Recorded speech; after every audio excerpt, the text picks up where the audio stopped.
5h30, bon début de journée, bienvenue au Québec Matin. Bonjour Véronique. Jean-François. Grosse journée d'information. On est à 48 heures, évidemment, de l'application possible des tarifs envers le Canada et d'autres pays. Et on a aussi une tragédie aérienne. Là, voici vos nouvelles essentielles.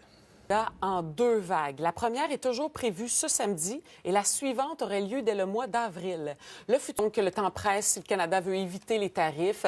La date fatidique est quand même dans 2 jours. Le gouvernement fédéral a tenu une autre rencontre pour tenter de convaincre l'administration. Ça va beaucoup mieux qu'hier à la même heure sur les routes de Montréal. Alors, vous voyez, pour la 40 ouest, on commence à ralentir un peu avant Saint-Léonard. Sinon, Pont-Tunnel en direction de la Rive-Sud, là, c'est lourd, comme toujours, bien entendu. Mais de l'autre côté, ça va plutôt bien. La 15, c'est quand même très bien. Là. On est au vert, comme vous le voyez. La 13, un petit ralentissement après la 440 jusqu'à Montréal. Pour ce qui est des secteurs de Terrebonne, de Repentigny, ça va bien. Terrebonne quand même, le vers Montréal, un peu de ralentissement, mais beaucoup moins qu'hier. Et pour la Rive-Sud, vous voyez, ça va très bien. Je vous souhaite un bon jeudi. En entrevue, hein? Oui, Louisa Véronis, professeure à l'Université d'Ottawa, va revenir sur cette annonce de Guantanamo. Également, l'écrasement d'avion. Et on va suivre effectivement les développements en provenance de Washington. Tragédie aérienne, la première en 16h29 minutes à ne pas manquer dans la prochaine demi-heure. Tu vas nous parler des visées expansionnistes de Donald Trump. Oui, et au Danemark, il y a eu un sondage. Est-ce que vous aimeriez ça, faire partie des États-Unis? Devine la réponse. Mais ils sont surpris qu'on... Oui, pas tant ça. que ça, être annexé aux États-Unis. J'adore les États-Unis, mais j'adore être citoyen canadien. Oui, je ne tiens pas à être annexé aux États-Unis. Comme Mark Carney a dit, merci, mais non, merci. Merci, mais non, on merci. On vous aime bien, mais non. C'est exactement ça. On va passer notre tour. Oui, c'est ça. On va revenir dans les prochaines minutes sur cette tragédie aux États-Unis, écrasement... D'abord, Jean-François, je voulais te dire que ce qui est dans l'Est des États-Unis, il y a beaucoup de journaux qui n'ont pas en une, malheureusement, l'horreur, là, cet accident, ce tragique accident qui est arrivé, puisque c'est arrivé tard en soirée, mais quand même, le New York Post l'ont mis, et vous le voyez, horreur dans le ciel. Alors, je voulais juste vous le présenter. Mais sinon, oui, on est au Danemark. Alors, en réponse à l'entrée de Donald Trump à la Maison-Blanche, aux menaces de déchirer la coopération de l'OTAN, là, le gouvernement du Danemark a notamment décidé de dépenser plus pour leur défense. Alors, les élus ont dit, on va augmenter, mais significativement, nos dépenses. Et il y a un sondage publié hier au Danemark qui dit que 85 ne veulent pas devenir des Américains, surtout ceux qui habitent le Groenland. Même si les citoyens au Groenland veulent leur indépendance, il n'est pas question pour eux de devenir américains. Et une autre grande tragédie, cette fois, c'est en Inde. Là, c'est au moins 30 morts, au moins près d'en avoir plus. Également 60 blessés. C'est une bousculade au pèlerinage.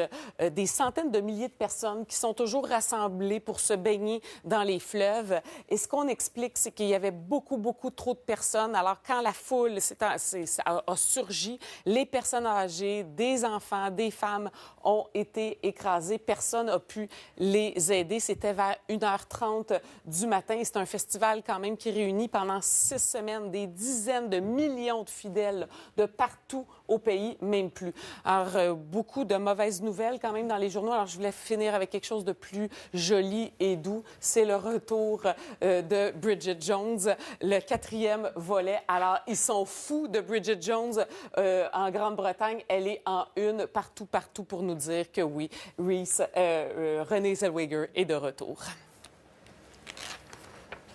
Chien qui a un talent particulier. Papy qui est très connu sur les réseaux sociaux parce qu'il marche sur 2 pattes, comme vous voyez. Son entraîneur dit que ça fait 1 an qu'il l'entraîne. Il y a 3 ans, Papy. Alors oui, il y a plein de vidéos de lui. Ça fait 55 ans que cet entraîneur-là fait ça. Et vous allez voir... C'est un commercial qui va retenir l'attention. Dans un instant, les tout derniers développements sur cette... Il est 7 heures. Bienvenue au Québec Matin. C'est une journée quand même qui est difficile. Chargée. Avec des nouvelles un peu tristounettes et même très tragiques.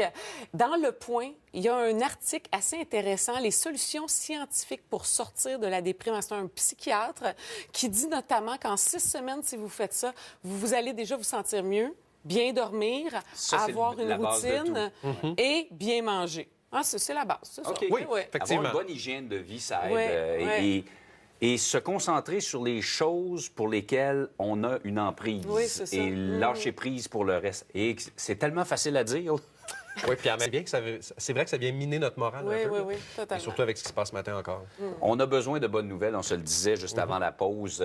On a des bonnes nouvelles, en tout cas, au hockey. On a des... Je regardais, la victoire a été au premier rang des équipes qui ont un peu aidé le Canadien hier. Exact. Heureusement, le Canadien qui joue ce soir. On s'en parle dans quelques minutes, mais d'abord... Cet autre personnage artistique se trouvait à bord de l'avion. Les agences de presse russes ont affirmé que 2 patineurs russes qui exerçaient comme entraîneurs se trouvaient dans l'appareil. Des médias américains affirment de leur côté que des patineurs artistiques américains se trouvaient aussi à bord.